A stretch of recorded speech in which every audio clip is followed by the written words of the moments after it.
Assalamualaikum warahmatullahi wabarakatuh. Innal hamdalillah nahmaduhu wa nasta'inuhu wa nastaghfiruh wa na'udzu billahi min shururi anfusina wa min sayyiati a'malina. May yahdihillahu fala mudhillalah wa may yudlil fala hadiyalah. Ashhadu an la ilaha illallah wahdahu la syarikalah wa ashhadu anna Muhammadan abduhu wa rasuluh. يا أيها الذين آمنوا اتقوا الله حق تقاته ولا تموتن إلا وأنتم مسلمون يا أيها الناس اتقوا ربكم الذي خلقكم من نفس واحدة وخلق منها زوجها وبث منهما رجالا كثيرا ونساء واتقوا الله الذي تساءلون به والأرحام إن الله كان عليكم رقيبا يا أيها الذين آمنوا اتقوا الله وقولوا قولا سديدا يصلح لكم أعمالكم ويغفر لكم ذنوبكم ومن يطع الله ورسوله فقد فاز فوزا عظيما أما بعد فإن أصدق الحديث كتاب الله وخير الهدي هدي محمد صلى الله عليه وسلم وشر الأمور محدثاتها وكل محدثة بدعة wa kullu bid'atin dhalalah wa kullu dhalalatin finnar. Ikhwah fillah rahimakumullah, saudaraku yang senantiasa dalam rahmat Allah. Alhamdulillah Allah masih pertemukan kita kembali di majlis ilmu ini. Mudah-mudahan pertemuan ini adalah pertemuan yang akan menjadi penyebab kita diridhai oleh Allah dan dimasukkan ke dalam surganya. Saudaraku yang dimuliakan Allah, kita lanjutkan bahasan kita masih tentang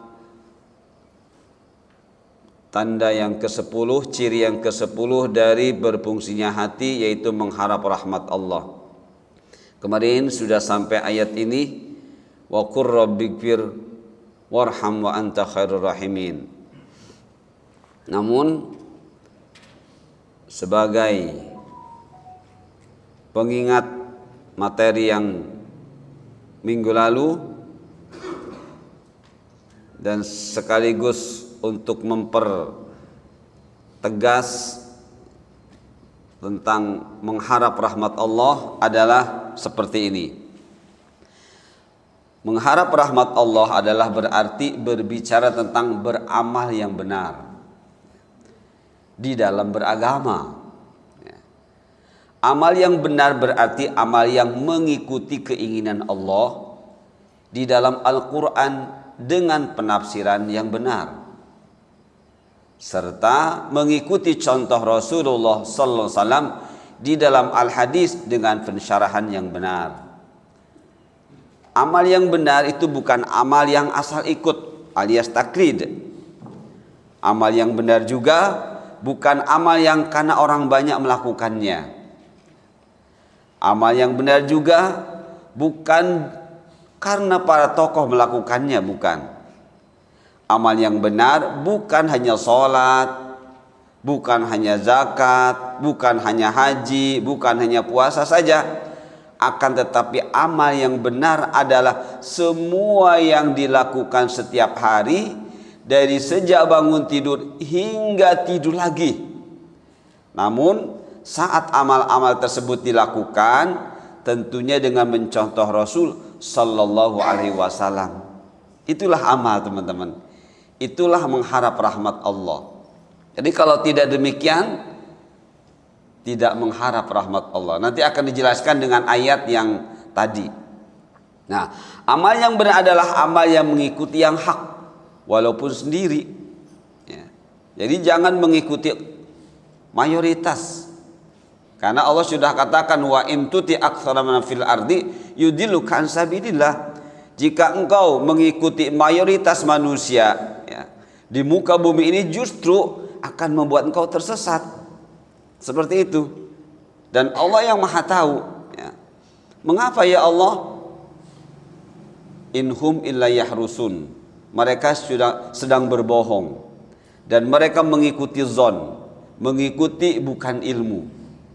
Nah, oleh karena itu, andai kita dalam kesendirian, tapi yang kita ikuti adalah yang hak, kita tetap jamaah, ya, walaupun kita sendiri. Karena Dalam hadis dikatakan al-jama'atu man wafaqal haqq walau kunta wahdak. Seorang sahabat mengatakan, athar ya, athar. Al-jama'atu man wafaqal haqqa walau kunta wahdak. Disebut jamaah itu adalah selama mengikuti yang hak, walau kunta wahdak, walaupun engkau sendirian. Nah itu teman-teman, itu prinsip ya. Sahabat menyampaikan seperti itu. Jadi jangan beramal ini karena mengikuti mayoritas. Jangan pula beramal mengikuti karena tokoh yang melakukannya. Jangan ya.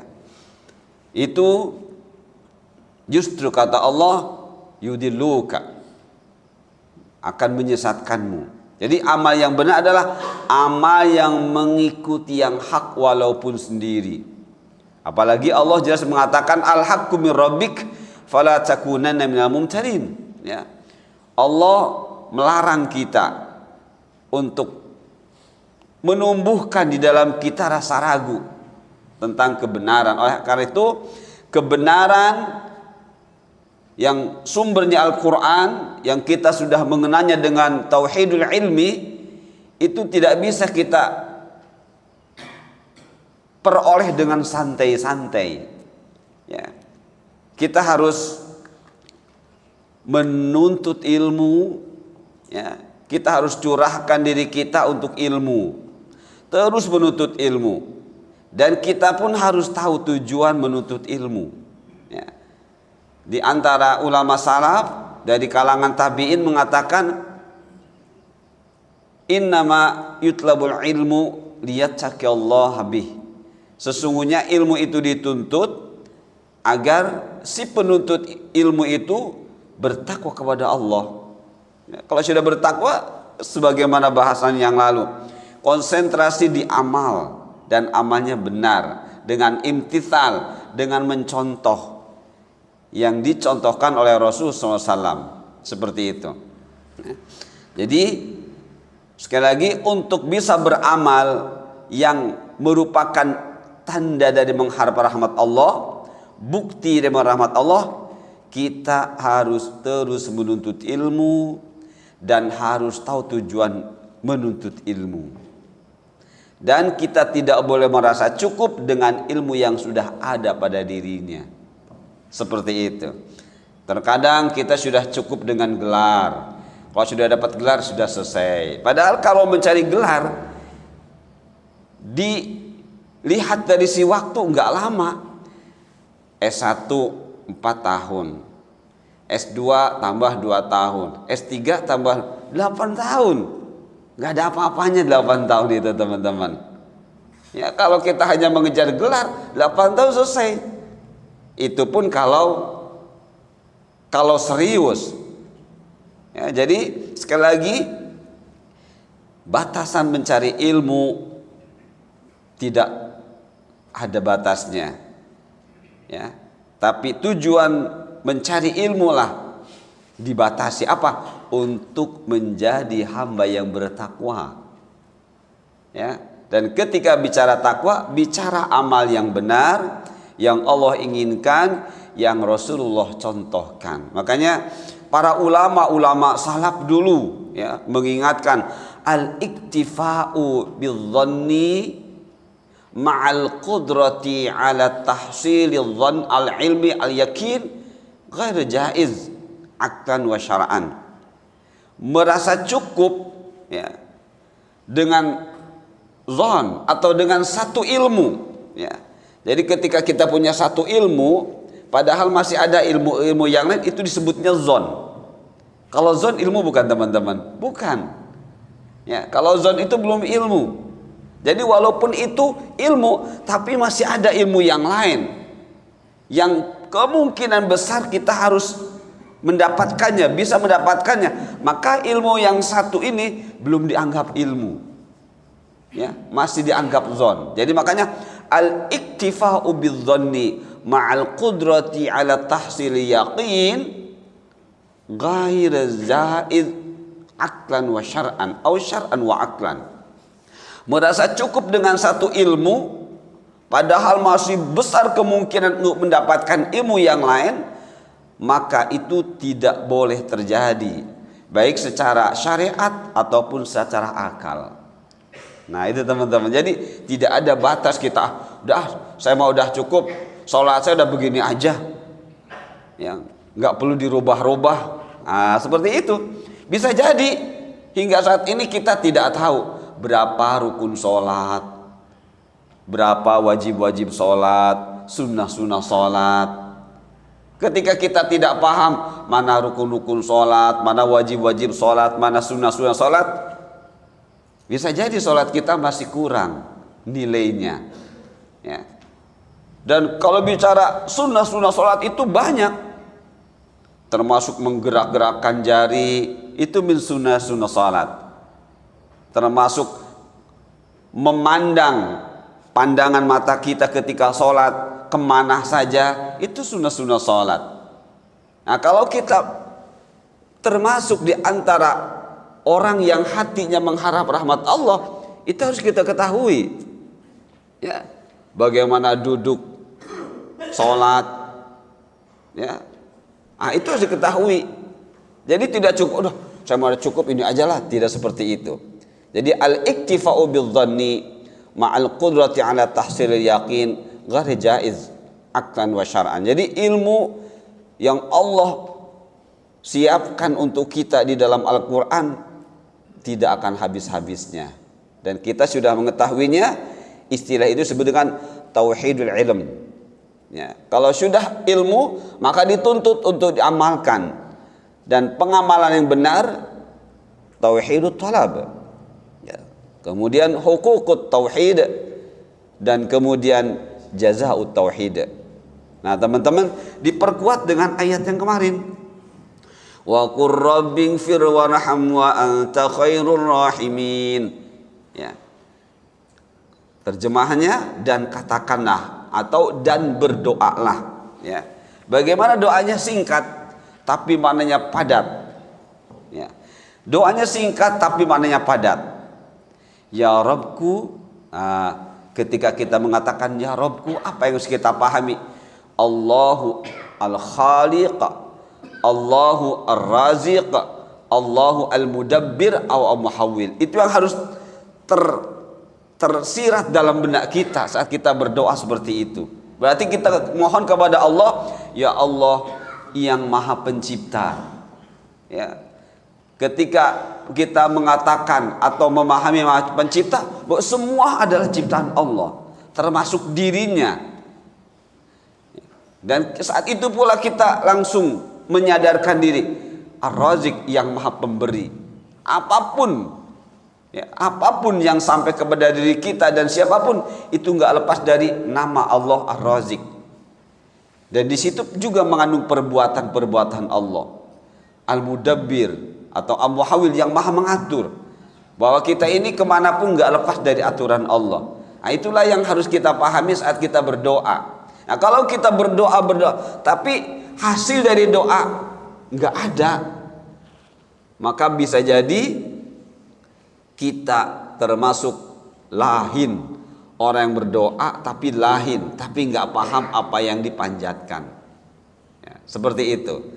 Dan doa juga termasuk unsur tawakal, ya, unsur tawakal artinya apa?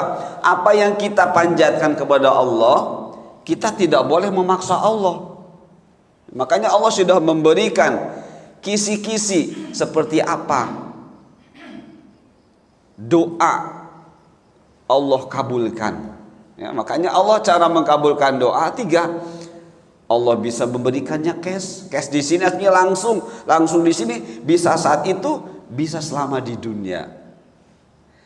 Allah memberikannya, mengabulkan doa, bisa Allah ganti dengan yang lebih bermanfaat buat si yang memohon itu, ya. Dan Allah tabung buat di akhirat. Jadi tidak lepas dari 3 ini.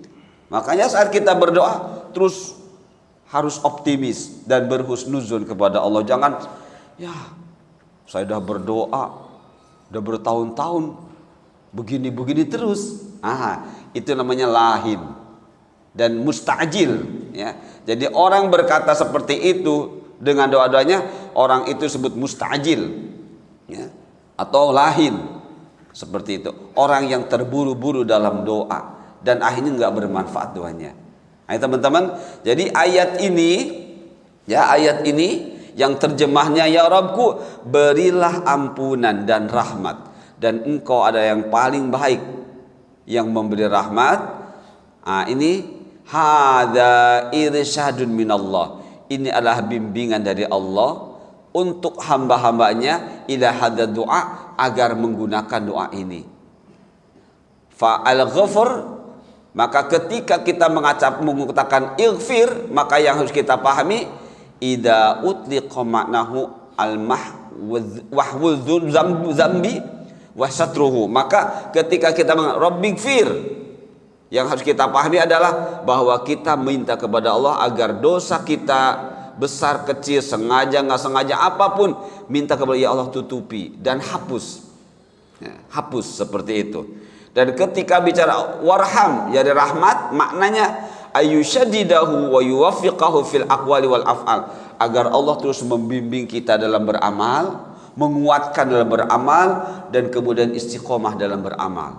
Maka berdasarkan kitab-kitab tafsir, ya, terkait dengan isi doa ini adalah seperti ini, teman-teman. Minimalnya yang harus kita pahami ketika kita berdoa dengan Rabbighfir warham wa anta khairur rahimin adalah Allah memberikan ilmu kepada hamba-hambanya bahwa Allah adalah sebaik-baik pemberi rahmat.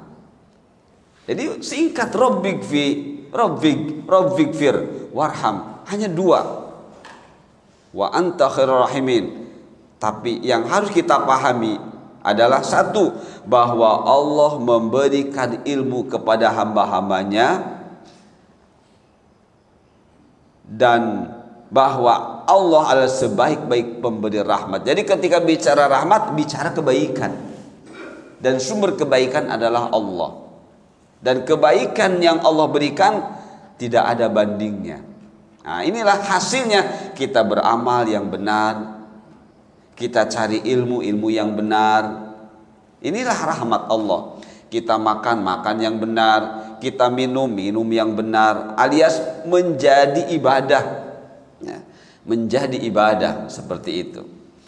Kemudian Allah memberitahukan kepada hamba-hambanya bahwa orang-orang yang beribadah tapi tidak mengikuti aturan Allah, mereka adalah orang-orang bodoh. Itu, teman-teman. Jadi ketika kita Rabbighfir warham, bahwa kita diingatkan orang yang gak mau beribadah kepada Allah dengan benar, mencontoh Rasulnya, itu adalah orang bodoh, ya, orang bodoh. Seperti itu, teman-teman. Siapapun mereka, ya, mau gelarnya ini, gelarnya itu, mau sangat populer, kalau ternyata diketahui tata cara ibadahnya tidak yamtathil, tidak mencontoh Rasulnya, mereka orang bodoh. Siapa yang mengatakan Allah? Ya, makanya lihat, nanti teman-teman bisa dilihat ayat ini, surah terakhir dari Al-Mu'minun, lihat ayat sebelumnya. Apa yang Allah sampaikan pada ayat sebelumnya, dilihat. Bahkan dikatakan, di sana dikatakan kafirin. Innahu la yuflihul kafirin. Sesungguhnya enggak beruntung orang-orang yang kafir itu. Maksudnya siapa? Orang yang beribadah tapi ibadahnya tidak mengikuti yang Allah inginkan. Jadi bukan semata-mata kafir asli, tapi mereka umat Rasul, ya, tapi tata cara ibadahnya tidak mencontoh Rasul. Ya, jadi mereka adalah orang-orang bodoh. Allah membimbing siapapun yang mengharapkan bimbingannya. Jadi terbuka, ya. Allah sudah menetapkan bahwa dihadirkannya manusia itu untuk beribadah. Wa ma khalaqtul jinna wal ins illa liya'budun. Maka Allah tidak akan menutup, ya, bagi siapapun yang menginginkan bimbingan Allah. Jadi Allah membimbing siapapun yang mengharapkan bimbingannya. dengan perintah berdoa memohon ampunan dan rahmat kepadanya. Rabbighfir. Kalau engkau merasa ingin dibimbing olehku, kata Allah, ayo berdoalah dengan doa yang aku ajarkan kepadamu. Dengan catatan pahami ya apa makna ighfir, apa makna irham, apa kandungan ighfir, apa kandungan irham. Pahami kata Allah. Nah, berikutnya memohon ampunan berarti hamba mohon kepada Allah agar dosa dan kesalahannya ditutupi, bahkan dihapus. Jadi bukan hanya ditutup, dihapus. Ya. Nah, teman-teman, lihat poin kelimanya. Bukti dari memohon ampunan adalah hamba meninggalkan amal-amal yang ternyata tidak ada perintahnya dari Allah. Itu bukti kita mohon ampunan. Kalau kita Rabbighfir, amalnya tetap saja begitu. Ya, enggak ada perubahan. Sudah tahu itu salah. Sudah tahu enggak ada contohnya, tetap saja dikerjakan. Berarti itulah tadi doaun lahin. Namanya doa lahin. Doa yang kosong. Dia tidak paham apa yang dia panjatkan. Jadi sia-sia. Ya, sekali lagi, bukti kita beristighfar kepada Allah, baik istighfarnya langsung dengan lafaz astagfirullah atau dengan la ilaha illa anta subhanaka inni kuntu minadz zalimin. Pokoknya pengakuan bahwa dirinya itu banyak salah, maka dibuktikan secara praktis adalah dengan tinggalkan amal-amal yang tidak ada contohnya, yang tidak ada perintahnya. Ya, jadi kebid'ahan, kemungkaran, kebenaran tinggalkan. Nah, berarti untuk bisa meninggalkan, yaitu tadi kita harus terus cari ilmu. Ya, harus cari ilmu. Jangan merasa cukup dengan satu ilmu. Ya, seperti itu. Atau jangan merasa cukup dengan amalan yang sudah kita kerjakan. Padahal kemungkinan masih ada tambahan-tambahan seperti itu. Nah, jadi bukti dari memohon ampunan adalah hamba meninggalkan amal-amal yang ternyata tidak ada perintahnya dari Allah. Ini berat. Ya, ini berat. Kalau kita tidak mau paham rahmat, ya, paham hakikat berfungsinya hati. Seperti itu, yaitu mengharap rahmat Allah. Kemudian yang keenam, memohon rahmat berarti mohon kepada Allah agar ditunjukkan kepada dirinya amal-amal yang benar dan dimudahkan dalam mengamalkannya serta istiqomah. Jadi minimalnya kandungan ayat terakhir dari surah Al-Mu'minun adalah seperti ini, teman-teman. Ya. Jadi yang keenam, memohon rahmat berarti hamba memohon kepada Allah agar ditunjukkan kepada dirinya amal-amal yang benar dan dimudahkan dalam mengamalkannya serta istiqomah. Baik teman-teman yang dimuliakan Allah. Sekarang tanda yang kedua, ciri-ciri yang kedua, ya, dari orang itu mengharap rahmat Allah secara praktek, ya. Jadi secara praktek orang itu mengharap rahmat Allah di dalam hatinya. Secara praktek adalah yang kedua, berhijrah dan berjihad. Yang pertama banyak istighfar, banyak berintrospeksi, ya. Yang kedua adalah berhijrah dan berjihad. Nanti kita bahas satu-satu. Hijrah terlebih dahulu, setelah itu berjihad. Kenapa ini disatukan? Karena dalam ayatnya disatukan, ya. Tadinya saya ingin pisahkan hijrah dan jihad, tapi karena dalam ayat dan juga hadis antara hijrah dan jihad ini disatukan, jadi disatukan saja. Tapi bahasannya nanti satu persatu. Baik teman-teman yang dimuliakan Allah. Jadi ciri yang kedua dari hati yang hidup, yang berharap rahmat Allah adalah berhijrah dan berjihad. Ayatnya di antara surah Al-Baqarah ayat 218. A'udzu billahi minasyaitonir rajim. Innal ladzina amanu wal ladzina hajaru wa jahadu fi sabilillah ulaika yarjuna rahmatallah wallahu ghafurur rahim. Sesungguhnya orang-orang yang beriman, orang-orang yang berhijrah dan berjihad di jalan Allah fi sabilillah, mereka itu mengharap rahmat Allah, dan Allah Maha Pengampun lagi Maha Penyayang.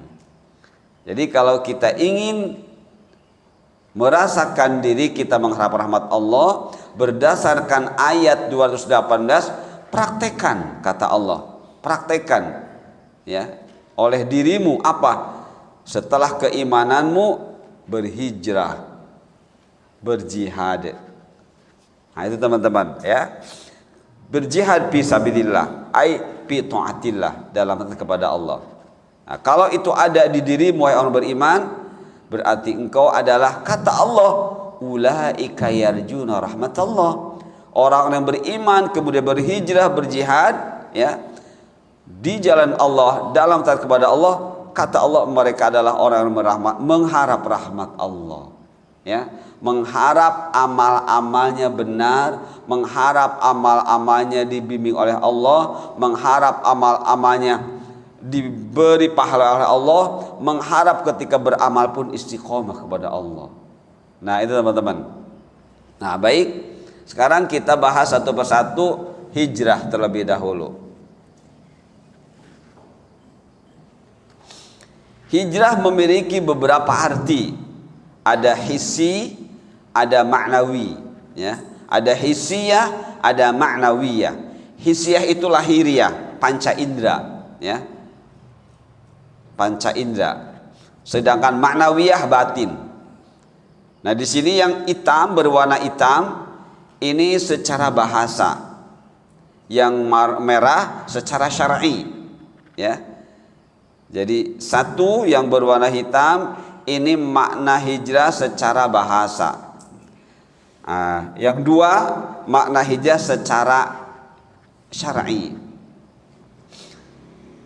Satu, hijrah berarti secara bahasa berpindah dari satu tempat ke tempat yang lain, atau meninggalkan satu tempat menuju tempat lain.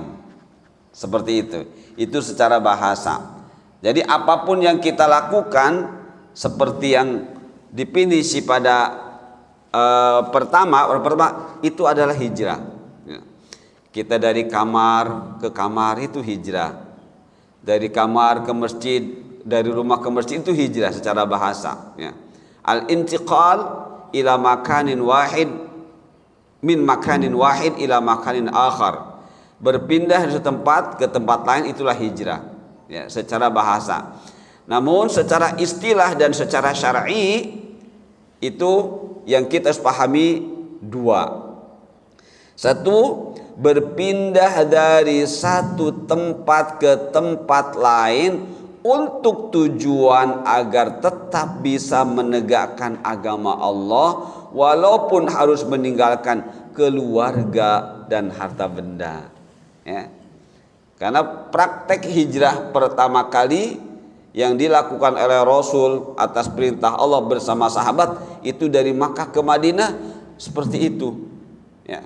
Mereka yang sudah muslim ya, yang mukmin, yang muslimnya kuat, tapi mereka diintimidasi, disakiti, maka Allah memerintahkan kepada Rasul dan para sahabat untuk meninggalkan tempat itu. Seperti itu teman-teman ya.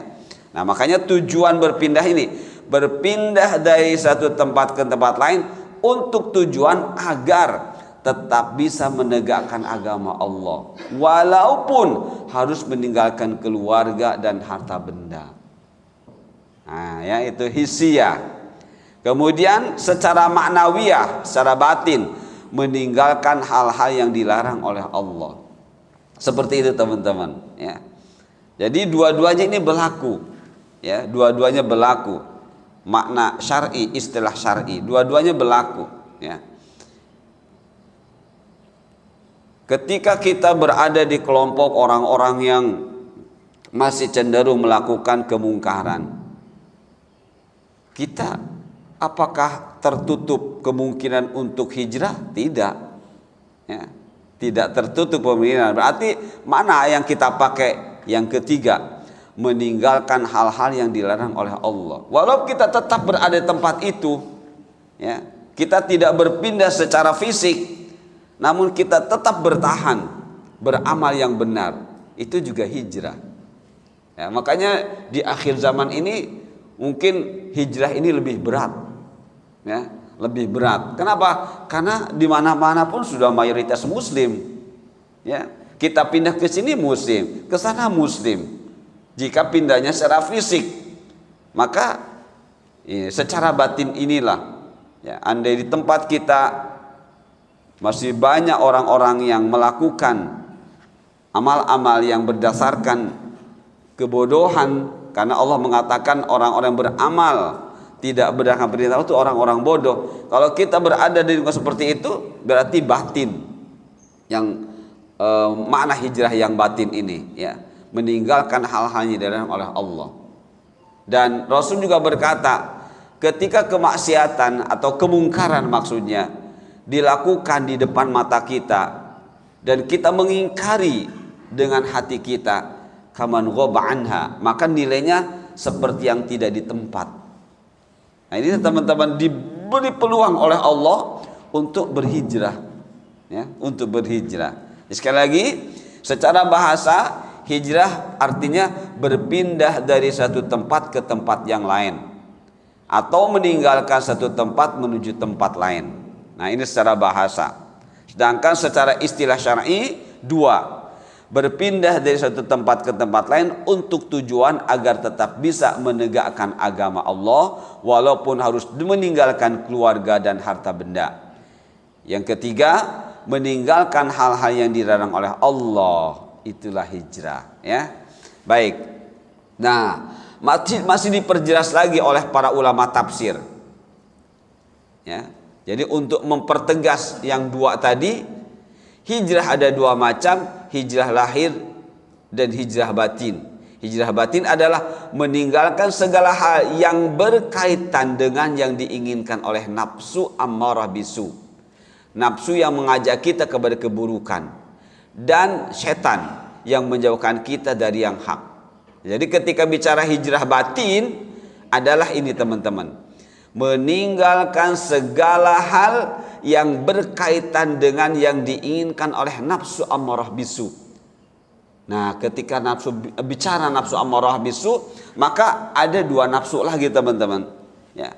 Para mufassir, para ahli tafsir menerangkan, di dalam Al-Quran Allah menerangkan ada tiga nafsu, ya.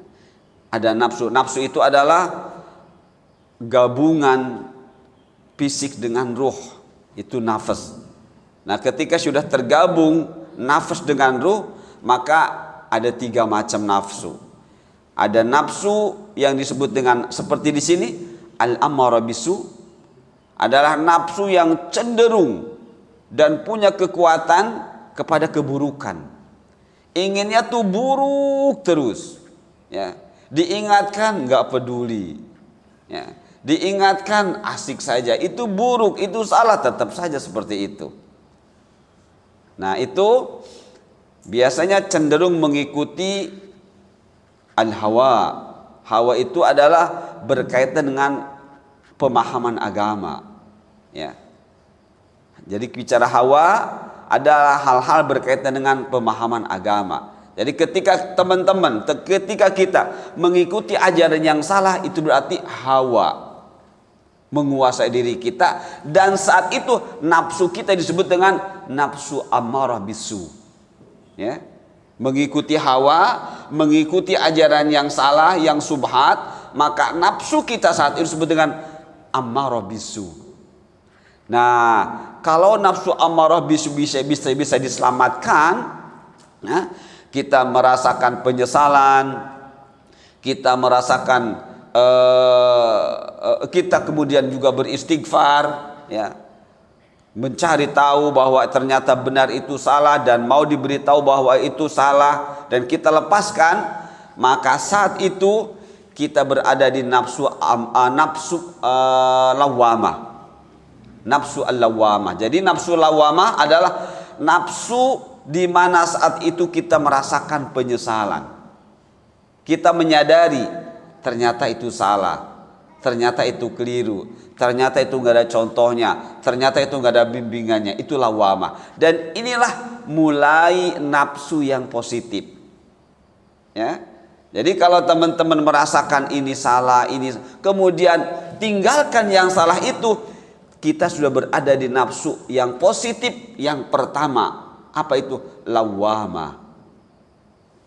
Nah, lanjutkan ke tingkat yang lebih tinggi lagi. Apa itu? Mutmainnah.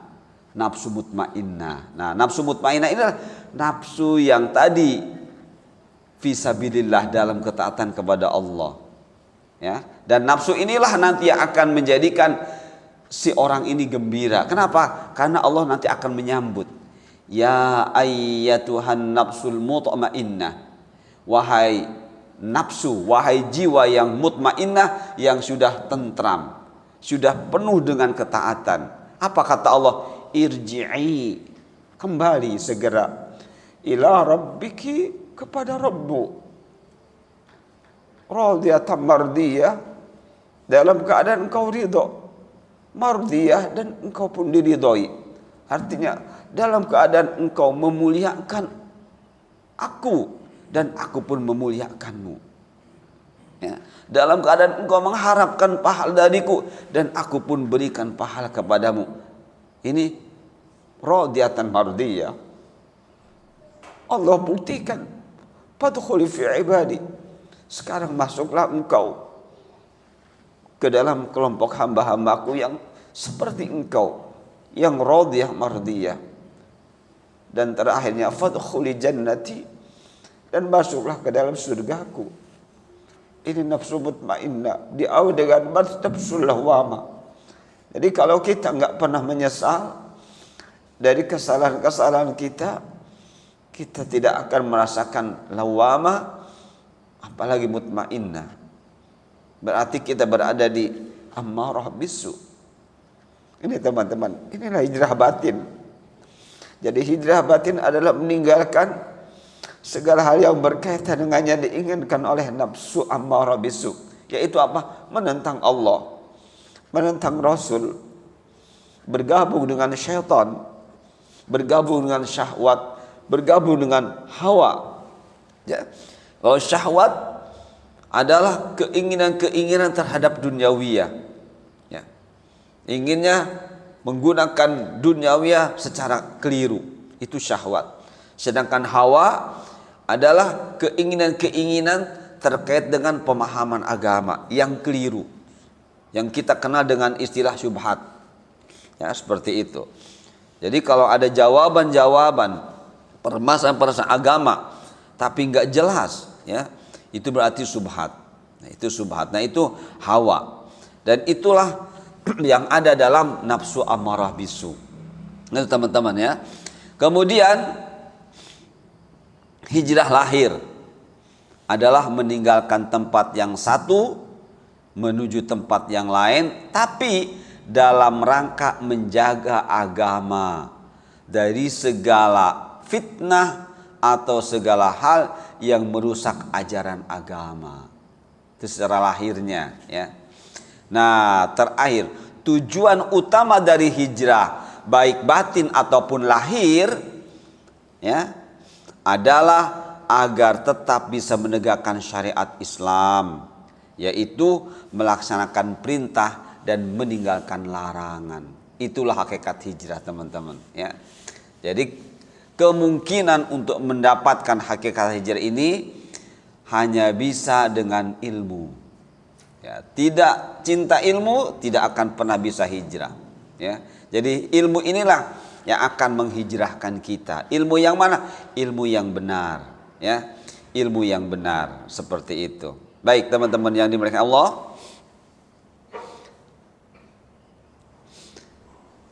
An Abdullah bin Amr qala, dari Abdullah bin Amr berkata, Sami'tu Rasulullah sallallahu alaihi wasallam yaqul. Saya, kata Abdullah bin Amr, pernah mendengar Rasulullah SAW bersabda. Apa sabda beliau? Al-muslimu man salimal muslimuna min lisani wa yadi, wal muhajir man hajara manahallahu an. Orang muslim atau orang Islam, teman-teman. Jadi ketika kita menyebut diri kita muslim, ya, apa yang harus kita pahami di sini? Yani, hadis menjelaskan al-muslim, yakni orang Islam, adalah orang yang menjadikan orang-orang Islam yang lainnya khususnya dan selain Islam umumnya merasa selamat dari perbuatannya yang buruk. Ya, seperti itu.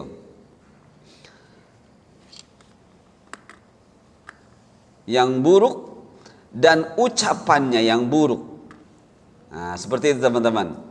Jadi ketika kita mengatakan muslim atau mendengar kata muslim, maka yang harus kita ingat adalah, oh, saya harus bisa menjadikan siapapun termasuk dirinya sendiri selamat, merasa aman, nyaman, ya. Dari apa? Dari lisan dan dari yad.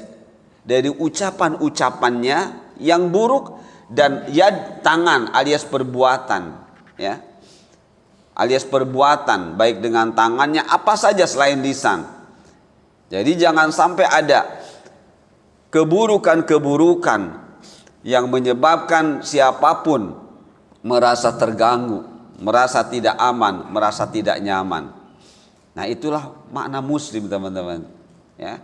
Makanya Allah jadikan nama untuk agama yang Allah pilih Islam, tujuannya ini agar keamanan, kenyamanan, ketentraman, kesejahteraan itu tersebar luas dimanapun, ya. Dan siapa yang menyebarluaskannya? Setiap individu yang mengaku dirinya muslim. Berarti ketika kita sudah paham muslim, kita harus selalu menjaga lisan kita, ya.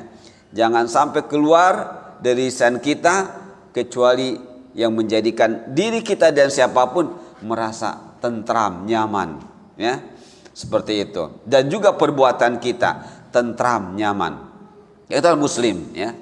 Kemudian wal muhajir, sedangkan muhajir man hajara manahallahu anhu, adalah orang yang meninggalkan apa-apa yang dilarang oleh Allah.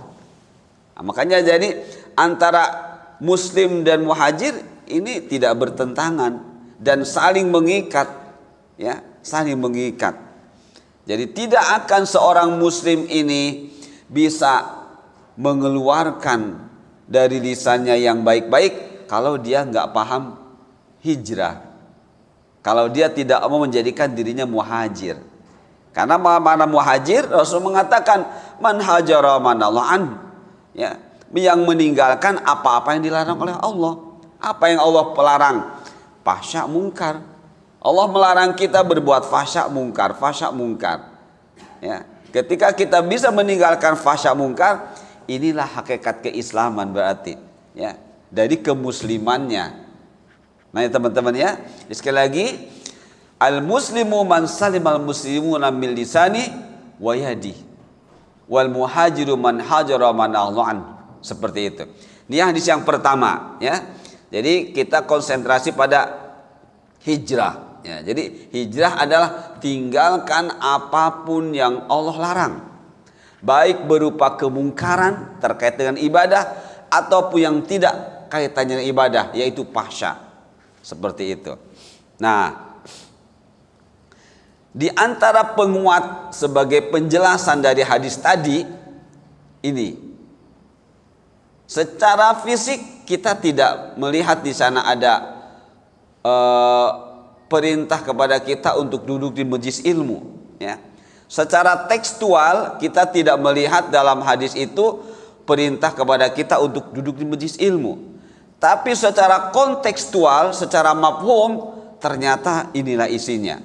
Kata ulama yang mensarah hadis ini adalah kandungan hadis ini adalah diantaranya memotivasi, mendorong dengan kuat setiap pribadi muslim untuk terus memperbaiki hubungan dirinya dengan Robnya, dengan yang menciptakan dirinya, dan dengan yang mengatur dirinya, dengan yang menjamin hidup dirinya.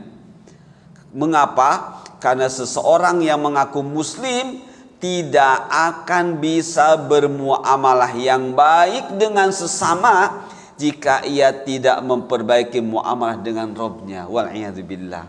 Ya.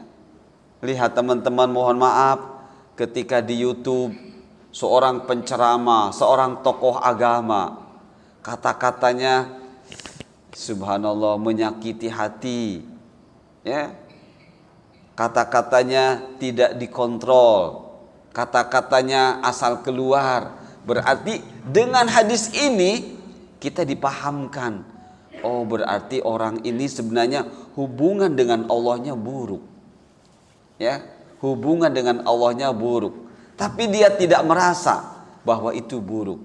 Nah, kalau kita pahami hadis yang biasa digunakan terkait dengan saum, ya, masih ingat teman-teman, kata Rasulullah, man lam yada' qaula zur wal amal bihi falaisa lillahi hajatun fi ayyada'a ta'ama wa syarabah. Kata Rasulullah, barang siapa yang tidak meninggalkan qauluz zur wal amal bih, dan perbuatan zur, maka Allah enggak butuh dengan puasa dia, alias puasanya enggak bermanfaat.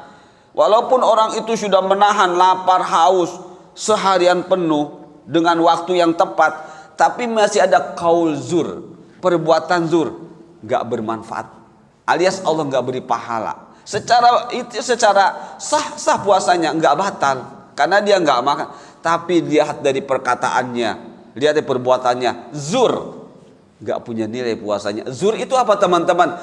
Zur itu dusta, tapi dikemas juga kedustaannya. Sudah tahu itu salah, dikemas biar enggak kelihatan itu salah. Sudah tahu itu bid'ah, direkayasa. Enggak, ini bukan bid'ah, ini bukan bid'ah, ini kebenaran. Itu namanya zur. Ya, jadi kalau sudah zur itu sudah pasti dusta. Kalau dusta sebenarnya belum tentu zur, dusta. Ditanya, kamu muslim? Kamu kafir? Saya muslim. Udah cukup, itu dusta. Tapi kalau zur itu dihiasi, sebagai muslim dia melakukan kebid'ahan, tapi seakan-akan enggak. Bid'ah direkayasa. Bid'ah itu selama baik enggak apa-apa. Nah, itu zur namanya. Makanya hati-hati teman-teman. Jadi ketika kita puasa khususnya, umumnya yang lain, baik Ramadan ataupun di luar Ramadan, jangan sampai keluar dari kata-kata kita zur dan juga perbuatan zur. Intinya perbuatan-perbuatan yang kita klaim amal ibadah tapi bukan mencontoh Rasul, itulah sebenarnya zur. Itulah zur sebenarnya. Ya. Jadi teman-teman puasa masih melakukan kebid'ahan, puasanya sah, tapi pahalanya enggak dapat. Kenapa? Karena zur tadi. Ya. Sudah tahu salah, sudah tahu bohong, sudah tahu enggak ada contohnya, dihiasi seakan-akan benar, seakan-akan boleh, seakan-akan dalam agama diajarkan, itu zur. Nah, teman-teman, jadi kandungan hadis ini adalah memotivasi setiap pribadi muslim untuk terus memperbaiki hubungan dirinya dengan Robnya. Karena seseorang yang mengaku muslim tidak akan bisa bermuamalah yang baik dengan sesama jika ia tidak memperbaiki muamalah dengan Robnya. Dan di antara tanda baiknya muamalah seorang muslim dengan Robnya adalah menuntut ilmu agar bisa mengetahui mana yang perintah Robnya untuk dikerjakan, mana larangannya yang untuk ditinggalkan. Ini teman-teman. Jadi tidak ada ilmu yang Allah berikan kepada kita kecuali pasti untuk menjadikan hubungan kita dengan Allah baik. Dan ketika hubungan kita dengan Allah baik, maka akan memberikan efek positif kepada makhluk Allah, siapapun apapun.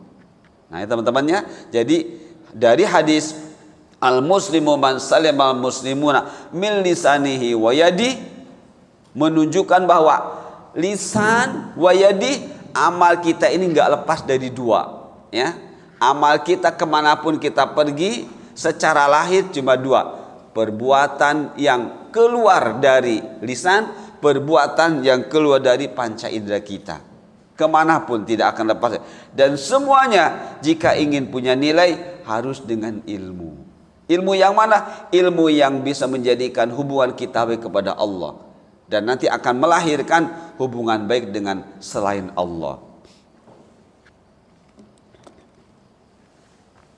Untuk memperkuat, ya, hadis yang disampaikan oleh Abu Hurairah juga diriwayatkan oleh Imam Tirmizi, khoslatani la tajtami'ani fi munafiqin husnu samtin wala fiqhun fid din. Dua sifat yang tidak akan berkumpul pada diri orang munafik. Apa itu teman-teman? Akhlak yang baik alias amal agama yang benar dan pemahaman agama yang benar. Jadi hati-hatilah teman-teman.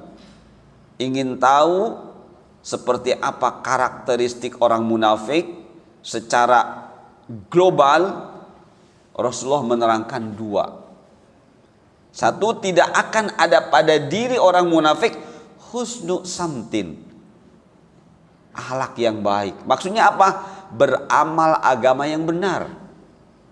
Jadi maksud akhlak yang baik adalah beramal agama yang benar. Karena kalau sudah bicara akhlak, bicara adab, dikaitkan dengan agama, itu adalah amal-amal ibadah. Ya.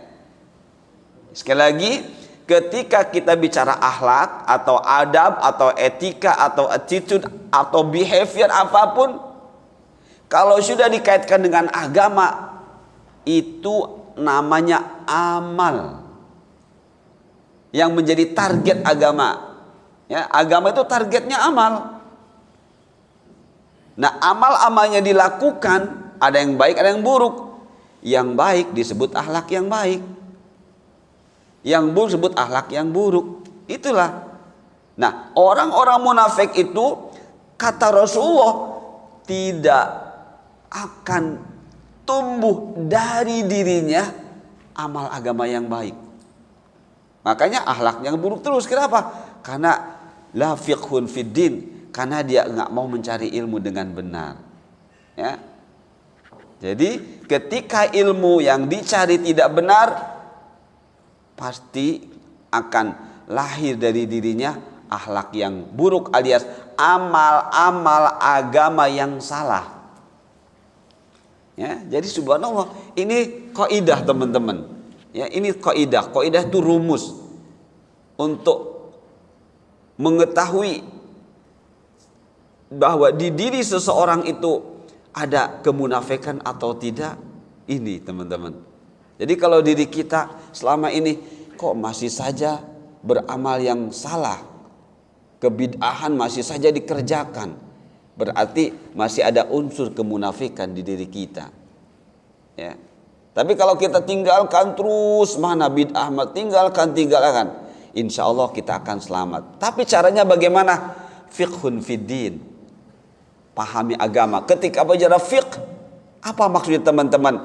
Bukan sekedar ilmu, tapi ilmu yang dipahami secara benar sampai bisa melahirkan tadi akhlak yang baik alias amal yang benar, tinggalkan yang kebid'ahan. Itu namanya fiqhun. Dan ini perintah Allah, ya. Nah, teman-teman, untuk memperjelas sekali berdasarkan ayat Al-Qur'an dan hadis, ya, secara rinci walaupun mungkin masih kurang, ini tanda-tanda munafik. Jangan sampai ada di diri kita. Jadi orang munafik itu cinta dunia lupa akhirat. Ya. Cinta dunia lupa akhirat. Ciri orang yang cinta dunia lupa akhirat, hadisnya sudah dijelaskan dulu, ya. Nanti di akhir zaman kata Rasulullah SAW, umat Islam ini jumlahnya banyak, Ya, jumlahnya banyak. Tapi seperti buih. Seperti buih. Ya. Nah, apa ini maksud seperti buih? Mereka tidak beramal dengan mengikuti apa yang Allah perintahkan. Ya. Jadi umat Islam di akhir zaman itu jumlahnya mayoritas. Akan tetapi mereka seperti buih. Apa ini maksud seperti buih? Mereka tidak beramal dengan benar. Mereka tidak beramal mengikuti Al-Quran. Mereka tidak beramal mengikuti hadis. Maka diibaratkan buih. Nah, saat umat Islam dalam keadaan seperti buih ini, maka Allah mencabut rasa takut dari musuh-musuh. Jadi orang-orang musyrik, orang-orang ahlu bid'ah, orang-orang kafir terus menyerang umat Islam. Akhirnya orang-orang ahlu bid'ah merasa itu bukan bid'ah. Jadi tambah kuat kebid'ahannya. Ya, seperti itu. Nah, saat itu pula dimasukkan oleh Allah ke dalam umat Islam yang tidak ada ilmu ini, orang munafik, apa? Al-wahan. Wahan itu apa? Tidak mau ingat akhirat. Tidak mau ingat akhirat. Apa bukti orang itu tidak mau ingat akhirat? Yaitu beramalnya salah. Ketika beramal salah merasa nyaman aja. Seperti itu teman-teman. Jadi al-wahan itu adalah karahiyatul maut, ya. Tidak mau mati, alias nggak mau mikirin mati. Wa hubbud dunya, dan cinta dunia. Jadi dengan kata lain, orang yang cinta dunia itu nggak mikirin akhirat. Amalnya mau benar mau salah, yang penting saya sudah beramal. Nah, ini akibat dari apa? Akibat dari nggak mau cari ilmu. Ya, jadi orang yang cinta dunia dan lupa akhirat, ini adalah ciri-ciri orang munafik. Wal'iyadzubillah. Dan ini sudah banyak kita dapati. Mudah-mudahan Allah selamatkan kita dari ciri-ciri ini. Suka berdusta. Ya. Orang-orang yang melakukan kebid'ahan itu berdusta sebenarnya terus menerus. Ya, bahkan sedang membohongi Allah. Tadi zur, ya. Kemudian suka bersumpah palsu, ini juga zur sama. Suka berkhianat, ini juga zur. Masih ingat teman-teman kata Imam Malik, ya, kemarin sudah sampaikan di pertemuan kemarin. Kata Imam Malik, man ahdasa min ummati syai'an lam ya'mal as-salaf, ya, faqad za'ama anna Rasulullah SAW khana risalah. Kata Imam Malik, barang siapa yang melakukan amal-amal walaupun satu, yang amal-amal itu dianggap amal agama, yang padahal kaum salaf, sahabat, tabi'in yang mereka terjaga tidak pernah melakukannya, maka berarti orang ini sudah khona, sudah berkhianat, sudah menganggap Rasul berkhianat, sudah menuduh Rasul berkhianat. Artinya Rasul belum menyampaikan atau tidak menyampaikan. Wal'iyadzubillah. Nah ini, jadi pelaku bid'ah itu berkhianat, menuduh Rasul melakukan pengkhianatan tentang syariat, seakan-akan Rasul tidak menyampaikan. Wal'iyadzubillah. Ini tanda munafik. Kemudian mengetahui kebenaran tapi mengingkari. Arafa wa angkar, sudah tahu ini benar, tapi gimana ya? Ya saya tahu itu benar, tapi gimana? Ini masyarakat sudah melakukannya, kita nggak bisa merubah seperti ini. Tarkul adawah, meninggalkan kebiasaan ini bisa terjadi permusuhan. Itulah kemunafikan. Ya, itulah kemunafikan. Pura-pura baik, padahal di dalam hatinya keburukan. Seperti itu. Suka mengingkari janji, berat untuk berinfak. Ya, infak adalah makna aslinya tasarruful amwal fi ta'atillah, menggunakan apapun yang kita miliki berupa duniawiyah atau ilmiah, ya, digunakan dengan tepat untuk kepada Allah. Ini infak makna aslinya. Nah, lawannya adalah mubadzir, tabdzir. Apa itu?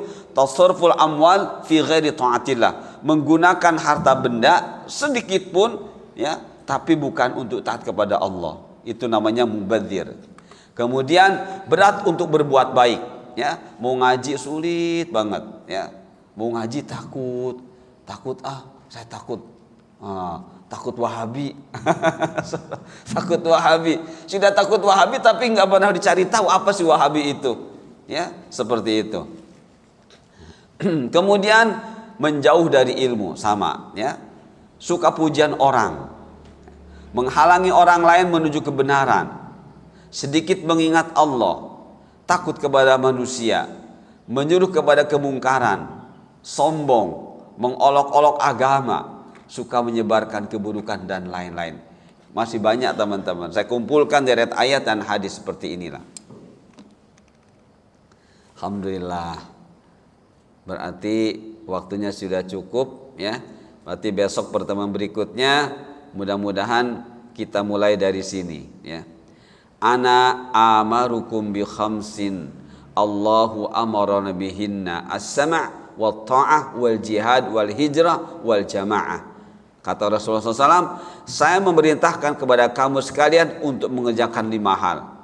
Allah memerintahkan kepadaku 5 hal tersebut. Apa itu? Mendengar, taat, berhijrah, berjihad, berhijrah, dan berjamaah.